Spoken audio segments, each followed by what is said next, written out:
Hello, everyone. Welcome to Beyond's webinar, Scaling Your Business, Ask Me Anything AMA session. I'm Laurie Wiggins, CEO with Byond, and I have with me our Chief Product Officer, Hector Del Castillo. Hector, how are you today? Doing great, Laurie. It's a pleasure to be here. And hello, everyone.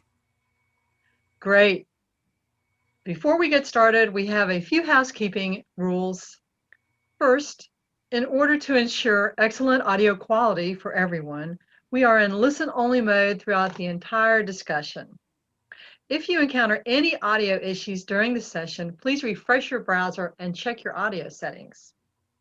Submit your questions anytime using the chat window, and we'll answer them. After all, today's session is all about anything you want to know about scaling. We will be going through questions that we've already received from the audience to start. We're recording today's session and we will share a link to the video after the live session today. Contact us through and keep up with us through Twitter at BeyondMA, at Laurie J. Wiggins, and at HM Del Castillo. We're also on LinkedIn at bit.ly/beyondmna. Finally, a great thanks to Scott Taylor, who edits and produces all of our videos. Who is this session for? CEOs that want to scale their business, CEOs with a growth mindset, and also those that want to build an enduring business.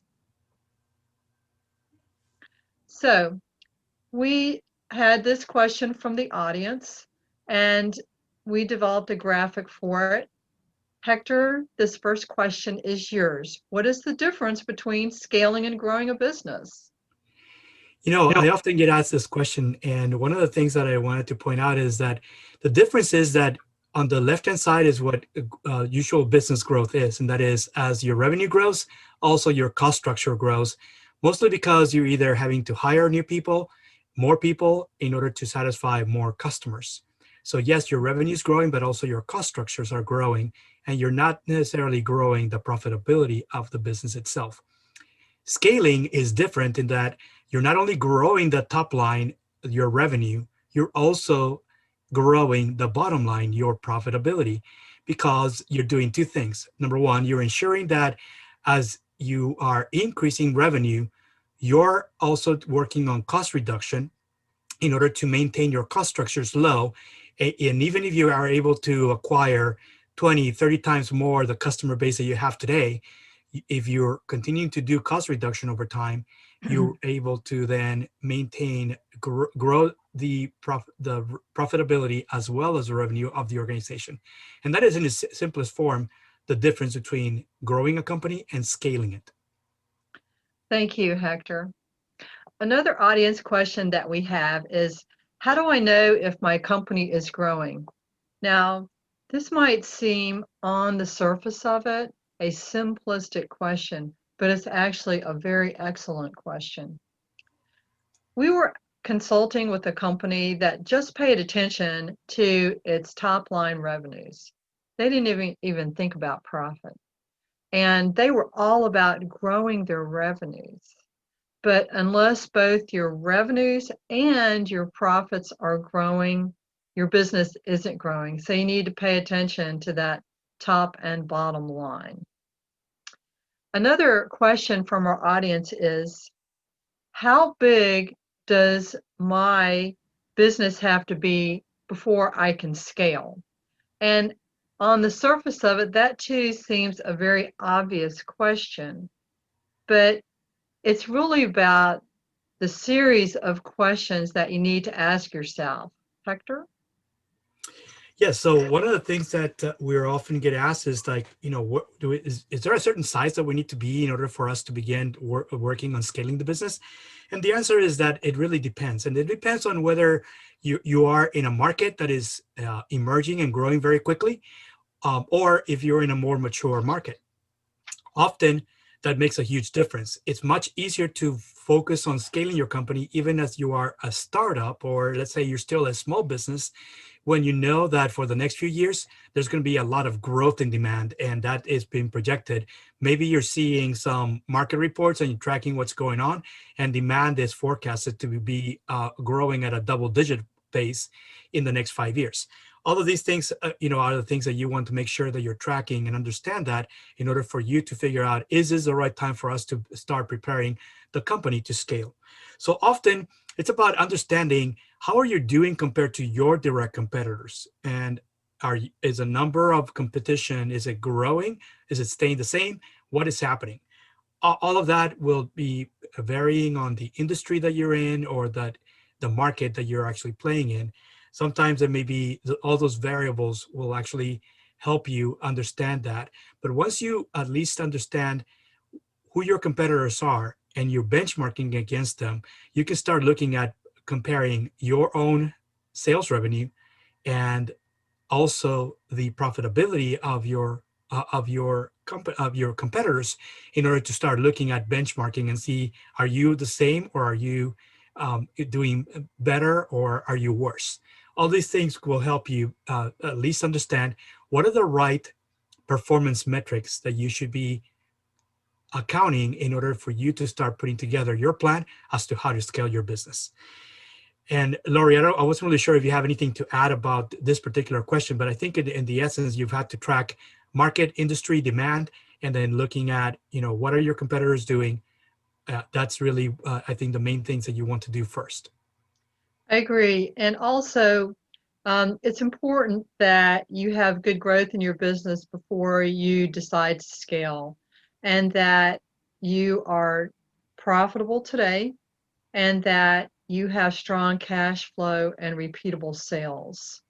Um, Also, if you are able to at all to measure your customer satisfaction and make sure that your products and services are up to the quality standards that you have internally today. In other words, your engine is already going, because scaling is what's going to rev it up and take it to the next level, but you need to have that firm foundation to start with. Yes, and I also want to add one more thing regarding this, and that is, you really need to make sure that you have the right people within the organization and the right purpose within your business in order to evaluate that. It really is about understanding that purpose is not something, it's not just a slogan. It's not just a mantra that you adopt and just by saying it, it becomes true.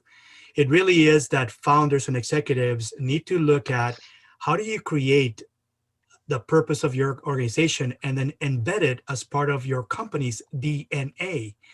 And that means everyone you hire, all the people, and then the culture that is created over time, that you're maintaining that aligned with your organization's purpose. That is not number one thing that you want to do in order to prepare. That's where you begin first. And you assess all of these things before you actually begin putting together the plan. So I wanted to point that out. I also wanted to remind you that the audience, that if you have any questions, we can submit them in the chat, and we can get to them and try to fit them into the program before we get to the next, before we wrap up.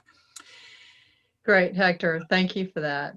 The next question is, so how do I know if I'm scaling successfully? So there's a short answer and a long answer to that. And the short answer is, you know when you're scaling successfully when your increase in your expenses is far outpaced by your increases in revenue top line, and your profits are also increasing bottom line. Next That is correct. question. I Yes, go think ahead. I think that is correct. It's basically looking at your top line growing faster than your cost structures, and that's what create a better, higher profitability. And if you're benchmarking, you're looking that you should be doing better than the average profitability of all your direct competitors in the same market, in essence. So those are sort of like metrics, key performance metrics that you want to make focus on in to understand where you're at today and where your future state is part of what you need to include in your planning. And Laurie, I wasn't really sure if you have the next question, or if you want to ask it, I can get to it. Yes. So the next question is, how much additional profit can I make if I scale my company? And I think it just depends also on the industry, because you what you know is you need to at least understand what is the average profitability in your industry in that market. And that varies market by market, by the way, because if you're operating in more than one market, um, you know that the average profitability will vary market by market, even though you may have the same performance, the same number of competitors, all those things. They also, all those things will actually change market by market. So you have to track this market by market. And if you're operating only in one market, pretty easy. You got to at least understand your competitors in that market, and then look at the average profitability. And over time, you're going to be above, and you're going to be growing even at a higher pace in profitability. And that is what competition is all about. Most people think that scaling a business is about removing and eliminating all your competition. That's not right. As a matter of fact, you're going to need more collaborators. And often, what you think you are your competitors are really often your collaborators that may be part of your supply chains, or maybe part of your key partnerships that you need in order for you to actually achieve the scaling that you want in that market. So often you've got to track on profitability, and you got to figure out how do you encourage organizations to be more collaborative with yours in order to actually get the scaling that you really need for that market. And all of that varies by the size of the market and who you're targeting in that market. And of course, the stability of the market that comes through regulatory compliance and things that you often need to do if you're in a industry that is regulated in market by market. So, Laurie, I wasn't really sure if you have anything else to add regarding this. I do actually. So uh, the additional profit that you can make through scaling is really it's based on the individual company. But when trying to understand what the metrics that you need to track for understanding how well your scaling is going, there's a couple of things to keep in mind. And these are items that Steve Blank and Bob Dorff came up. They've done some textbooks for business textbooks for places like Stanford, Harvard, and so forth. And what they identify is kind of 4 quick questions to ask. And that is, metrics should describe how many, how fast, how much, and how good. So if you're talking about marketing, then how many leads do you acquire, and from what channels? What channels work best for your company? And how fast are you generating those new leads, and how fast are you converting them into paying customers? What is the cost of achieving each lead and each conversion? Things like how good are the leads that you are acquiring, and what are the best sources? The next question that was submitted by the audience is, what are the things that you need to do in order to scale the company? Now, again, this is individual to a given company, but there are general things that all companies do when they want to scale. The first is to shape a bold strategy. And this is taking into account your business mission, your goals, your values, and understanding what it is that you're trying to accomplish, and developing a strategy that clearly communicates what you want to do and optimizes the finite resources that you have. You bring in your people, not only your executives, but your staff, to help you do this, because they know things about the business that you don't. They have observations that you want to hear, and that needs to get incorporated into your strategy. You want to assess your current situation. You really need to understand your business climate, your collaborators, your customers, and understand what's going on in your industry and factor these things into your strategy because they affect what you are going to be able to do and the goals that you want to accomplish. And the next one is very important, and that is benchmarking your competition, understanding what they're doing, where they're at, and how you stack up against your competition. And this will enable you to understand what you need to do operationally and as far as your customer experience to outpace your competition.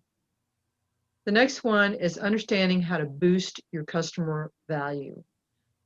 This is the very best way to defend and increase your company's market share. You want to make sure that you're clearly differentiated from your competitors as far as your customer offerings and the entire customer experience. The people within your company are your greatest resource, and you want to inspire those leaders and inspire those teams.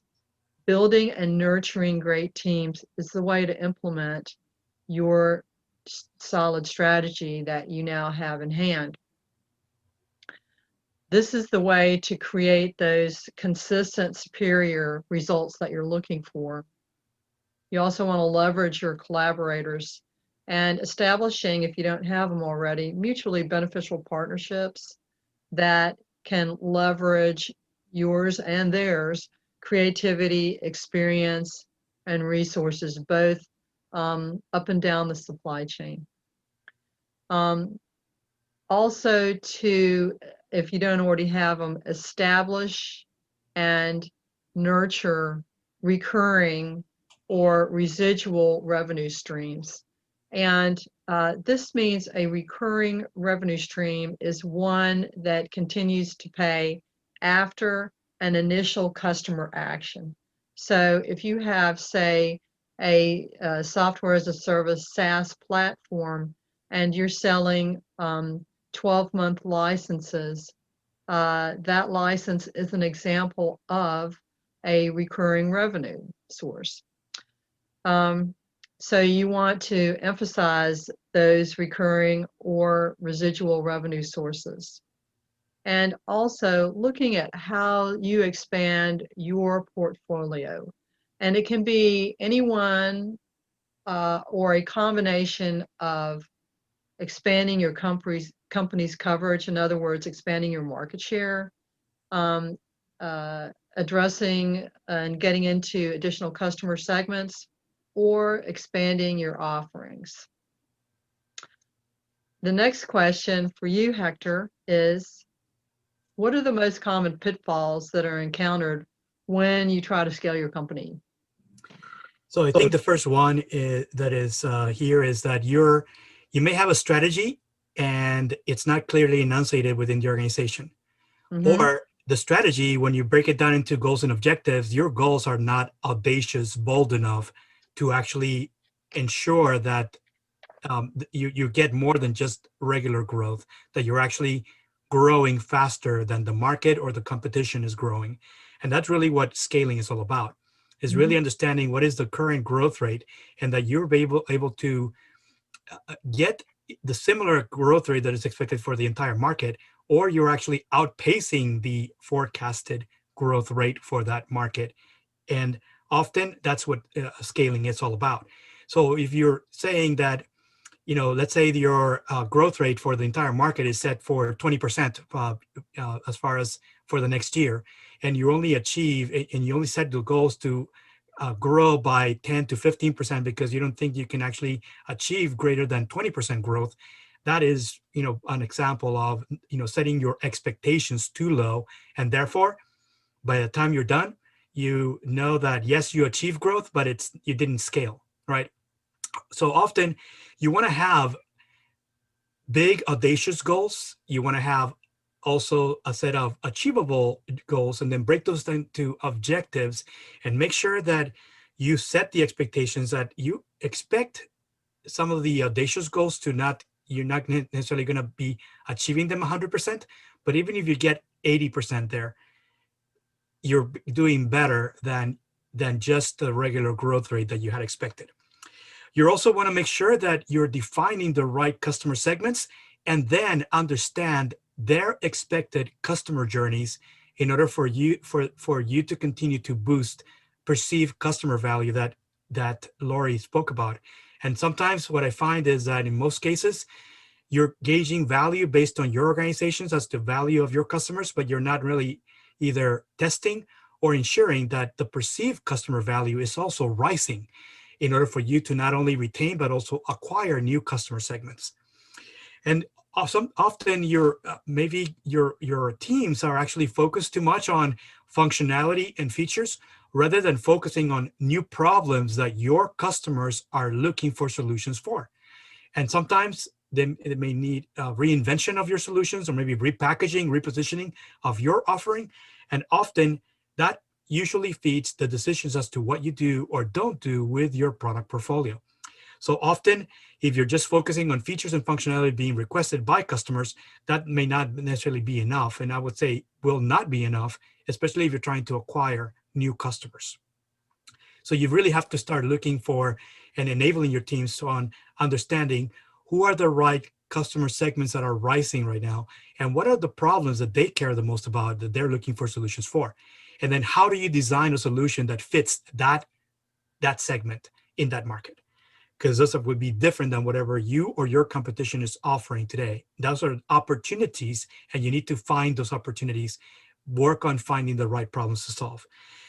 You also want to be careful that you don't burn out your teams, because if you're putting expectations on that you need to have a certain number of success rate and the success rate is not realistic, sometimes having unrealistic expectations can burn out your team. You want to make sure that you are open to fail, and you set lots of experiments and you expect failure, because especially when you're looking at audacious goals, you want to make sure that those failure rates you expect to be higher than the kinds of things that you want to do for, let's say, your current product portfolio, and just keeping people, retain customers, keeping buying based on today's demand. But you're also looking to benchmark competition, because that, if you don't benchmark, you don't really know where you are doing. You may see that you may be making progress as an organization, but you don't really know whether or not you're outpacing your competition as well. Especially if your competitions are your competitors are also growing at the same pace as you are. You can see growth in yourself, but you're not really making any headway. You're not getting ahead of the competition per se if you fail to benchmark.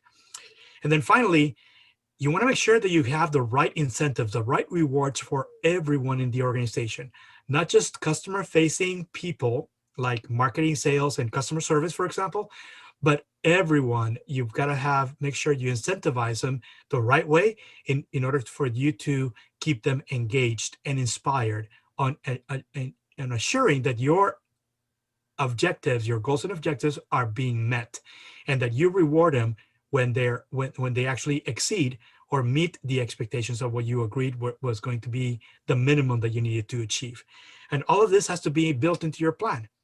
So often it comes down to ensuring that you have the right incentives for the people, the culture, the right processes and systems and tools to ensure that you can do more with the same people, keep your cost structures in check, but also being able to make the right decisions about your products and your entire portfolio, because sometimes you may need to prune some products in your portfolio, and others you might need to expand, which means bringing in new products into your portfolio. And you might have a combination of those things, especially if you have a pretty already evolved portfolio. Some products may need to be pruned first before you can expand on other products that are in your portfolio. All of these are things that you want to make sure you don't apply the same. You don't treat all of your product categories the same. You want to make sure that you have the right people managing your entire portfolio. And there will be some people that some products may need to prune first, and some other products that need to be expanded or maybe even deepened by expanding functionality and features. any combination of this are usually the things that can be done in order to actually do this. And if you fail to do any of these, you might see that you're not really achieving the growth rate that you really wanted to achieve. Thank you, Hector. Um, the next question is, why do CEOs have trouble scaling their business? There's a number of answers to this. The most common ones that we've seen is that scaling often involves many areas of the business. And so the changes that are required are usually across various business areas. So number one, understanding what those changes need to be and how and when to implement them to achieve your objectives can be complex. And all of this while you continue to serve your current customers and grow your business. This is why a strategy is critical. A strategy that accounts for your objectives and the business environment that you are in is critical.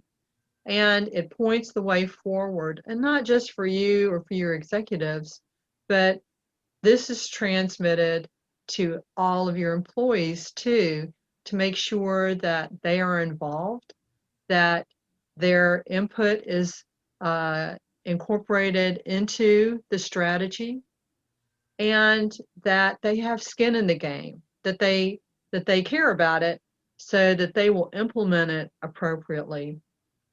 It's about cultivating a growth mentality with everyone in your company. And this is not just regular growth, but it's a scaling mentality. Tell them why you are undertaking this initiative and basically what's in it for them, that to ensure that um, they can benefit from the additional work that will be required in order to really goose your growth, which is what scaling does. And again, taking advantage of information that employees have about customers and about your business and about things that you just aren't aware of. And that feedback is invaluable as you figure out how to improve your customer experience. You know, what are those particular customer desires and frankly aggravations when they do business with your company, so you can eliminate those and improve processes, and which ones are ripe for automation, especially those that consume too much employee time to do, or tasks that basically aggravate them. You want to eliminate that. You want to make their work more pleasant and definitely make them more efficient. Um, so we actually have time for one more question. And so this is a, a question that was sent in to us earlier. And it says, if I want to scale my business, where do I start? And it's a 30-second answer. And Hector, I'm just going to go ahead and take this. Basically, to sum up the points that we've made, assess your business mission and goals, your business situation, in other words, your climate, your competition, your collaborators, and your customers, and develop that scaling strategy with your people. That is your executive team and your staff. Assess your customer offerings, their service, your service to them, and their satisfaction. Assess your business processes.